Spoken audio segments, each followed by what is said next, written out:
Le bon filon. Arnaud Stipen, vous êtes géophysicien spécialisé en haute atmosphère, aéronomie des planètes, si je ne me trompe pas. C'est tout à fait correct. Voilà, alors heureusement, vous êtes aussi ce que l'on appelle un vulgarisateur. Donc vous expliquez aux non-initiés comme moi ce qui se passe un petit peu au niveau des sciences et notamment ce qui se passe là-haut. Et vous êtes ici pour nous parler d'une exposition qui aura lieu à l'abbaye de Stavelot, de la Terre aux étoiles. Alors cette exposition, c'est quoi exactement ? Alors l'abbaye de Stavelot, il a eu une très bonne idée de faire une exposition qui va durer à peu près une année, qui montre de ce qu'il se passe entre la Terre et les étoiles, comment on y va, pas jusqu'aux étoiles mais jusqu'à d'autres planètes, comment on va dans l'espace, comment on y vit, quelles sont les grandes missions de notre temps et dans le futur proche, et puis aussi ce qui est très intéressant, comment la Belgique est impliquée dans le spatial. Ça allait être justement une de mes questions. Quel est le rôle exactement de la Belgique dans cette conquête de l'espace ? Il faut savoir que la Belgique a un rôle très important dans ce qu'on appelle l'Agence spatiale européenne, donc l'ESA. La Belgique est par habitant, un des meilleurs contributeurs financiers, mais aussi d'un point de vue technologique et d'un point de vue intellectuel avec de nombreux chercheurs à l'Agence spatiale européenne. Et puis notre expertise, elle s'exporte très très bien à l'étranger, en dehors de l'Europe aussi. C'est ainsi que les chercheurs belges en astrophysique, de manière générale, s'exportent très très bien aux États-Unis, en Chine, au Japon, etc. Et c'est comme ça qu'on a notre célèbre Raphaël Liégeois. Notre troisième astronaute, oui, en effet. Troisième déjà. Troisième après Dirk Frémut et Frank de Wien, qui est donc à Houston pour le moment, au Texas, aux États-Unis, en train de se préparer pour une mission dans le courant de l'année prochaine, vraisemblablement, ou peut-être en 2026, mais plus vraisemblablement l'an prochain.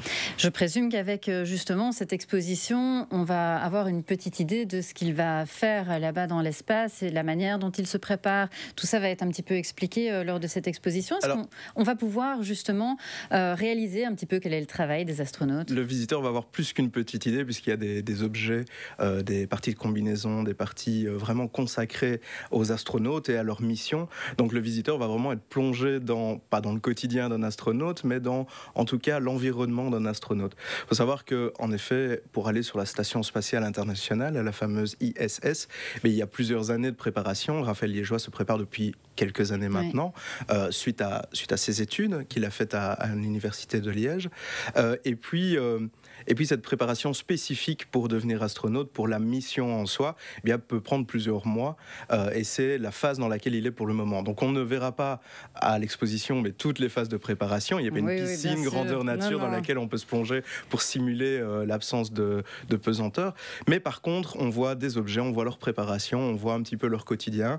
Et l'expo est assez, je dois dire, immersive pour que la personne qui la visite se rende vraiment compte du quotidien alors d'un astronaute. Il y a l'expo, elle est faite en collaboration avec la Cité de l'Espace de Toulouse, avec l'Eurospace Center. Je sais que là, il y a justement des activités qui permettent d'être un petit peu en apesanteur, etc. Est-ce que là aussi, le visiteur va pouvoir avoir ce même type d'activité et de sensations ? Alors non, mais l'Eurospace Center n'est en effet pas très loin. Bon, Toulouse, c'est un petit peu plus loin, évidemment. Mais on peut pousser jusqu'à Transine. Et puis à l'Eurospace Center aussi, que je connais bien, il y a des stages pour les enfants, il y a des activités vraiment plus pratiques, où on est vraiment dans le jeu de l'astronaute. Ici, pas pour l'exposition à Stavelot, parce que d'un point de vue logistique, c'est quand même assez compliqué à mettre en place. Mais par contre, des activités de projection intellectuelle qui sont très intéressantes, entre autres artistiques, avec une salle d'exposition consacrée à l'art inspiré de l'espace. Et ça, je trouve que c'est assez remarquable. Avec Berga, si je ne m'abuse, qui a fait des sphères colorées assez sympas. Exactement. Si on vient avec des enfants, il y aurait des moyens de leur expliquer de manière très simple ce qu'est l'espace, comment l'appréhender. Il y a vraiment de quoi faire, parce que les enfants sont déjà extrêmement curieux de l'espace. Moi, je me rends compte quand je vais discuter avec des enfants dans des écoles ou à d'autres conférences. Ils sont demandeurs de comprendre le monde et les mondes qui nous entourent.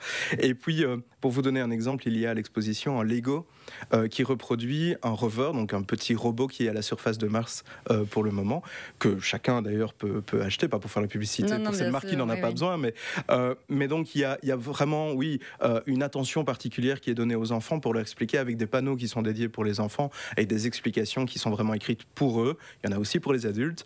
Et donc, on peut s'y retrouver tout à fait avec un enfant ou un groupe d'enfants d'ailleurs, parce que l'exposition souhaite accueillir des écoles. Oui, j'ai vu ça sur le site internet. Voilà, tout à fait. Oui. Et donc aussi dans un cadre ludique, je veux dire, pour si on a envie d'emmener ses enfants ou les enfants des voisins, mais aussi dans un cadre pédagogique, l'exposition est complètement adaptée pour ces cadres-là. Vous parliez de Mars, moi ça m'intéresse beaucoup parce que voilà, on sait qu'il va y avoir une mission habitée. Est-ce qu'on va en apprendre un petit peu plus justement sur cette mission, la préparation? Je sais qu'il y a des chercheurs belges qui travaillent actuellement justement sur la préparation de la mission, notamment pour la nourriture des astronautes, etc. C'est ça. Est-ce qu'on va en savoir un petit peu plus? Alors, cette mission habitée, elle est un peu comme le monstre du Loch Ness, on la cherche depuis longtemps, Oui. et puis on commence à douter qu'elle arrive un jour. C'est vrai. Mais en tout cas, on continue. Ce qui est très intéressant, c'est comme vous le disiez, il y a des études, par exemple, sur la nourriture ou sur le fait que les astronautes qui iraient jusqu'à Mars doivent être enfermés quand même un certain temps. On parle de plusieurs mois, voire de l'ordre de 18 mois, 1 an et demi, donc c'est quand même pas rien. Et puis, ils doivent être en sécurité aussi.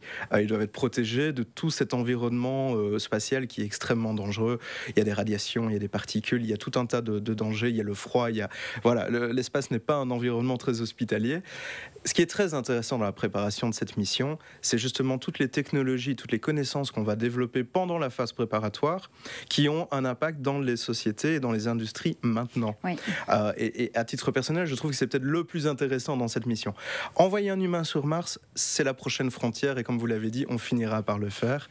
Mais d'un point de vue scientifique, c'est pas si intéressant que ça. C'est beaucoup plus intéressant à prix équivalent et à risque bien moindre d'envoyer des tas de robots.